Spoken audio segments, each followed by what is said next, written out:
Remarkably, the entire history of the Catholic Church is prefigured by the entire history of Israel in the Old Testament, in chronological order. Constantine is part of this amazing story, and is prefigured in the Old Testament by Moses. For a complete video, with scriptural references and other source documentation, please refer to our video, Constantine Prefigured in the Old Testament. Here is a short summary of the parallels between Constantine and Moses. It was Moses who, after a long slavery and oppression in Egypt, was to deliver God's chosen people and start their journey towards the Promised Land. Constantine legalized Christianity after a long period of persecution at the hands of the Roman Empire. He set the church on a journey that would eventually end with the church ruling over the Roman Empire. Moses was raised in the house of Pharaoh and was a prince of Egypt. There was another prince of Egypt, Ramses, who would become Pharaoh and rule over Egypt.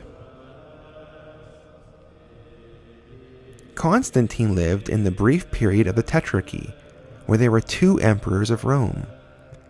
Constantine and his rival Maxentius were both heirs to the imperial thrones.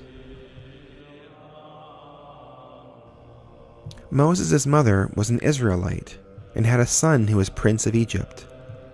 She was a member and a believer in the covenant that God made with the nation of Israel.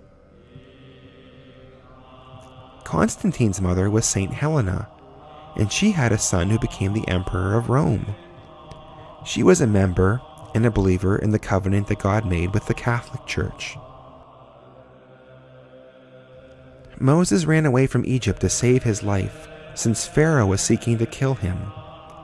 And it was while he was far away in Midian that he was given his authority and his mission.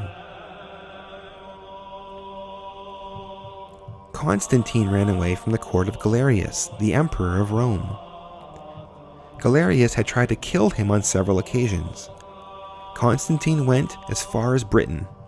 It was there that he would be made emperor, and he was given his authority. Moses was born an Israelite. However, after his birth, he was given up by his mother. It is possible that Moses himself wasn't circumcised. On his way to Egypt to free God's people, God tries to kill Moses.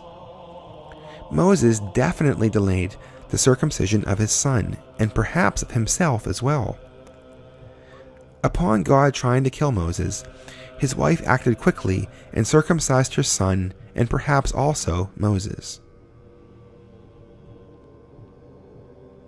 Although Constantine legalized Christianity and also protected it to a certain degree, Constantine himself was not a baptized Christian and therefore was not part of the church.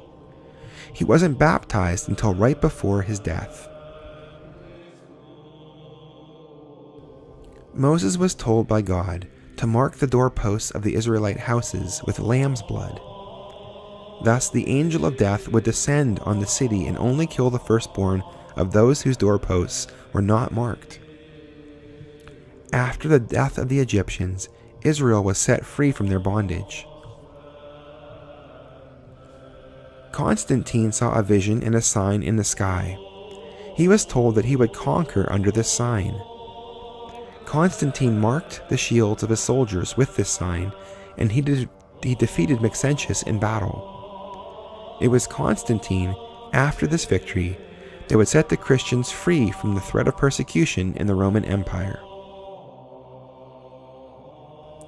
After the Israelites were set free from Egypt, Pharaoh pursued them into the desert. Moses split the Red Sea, and the Israelites passed through.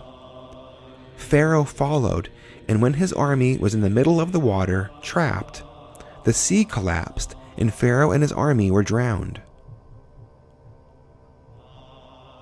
Constantine came to Rome to besiege the city and defeat Maxentius. Standard military wisdom would have told Maxentius to stay in the city and wait out the siege. He chose to go out and meet Constantine at Milvian Bridge, over the Tiber River.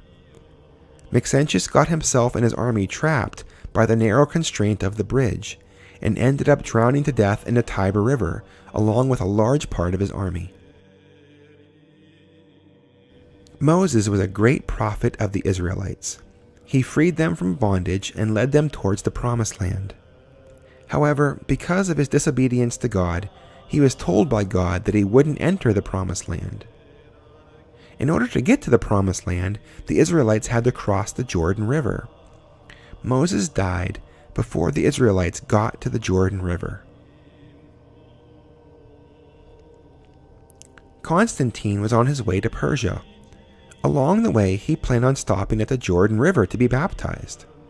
However, he became very ill and couldn't make the journey. He turned back and was baptized by an Arian bishop.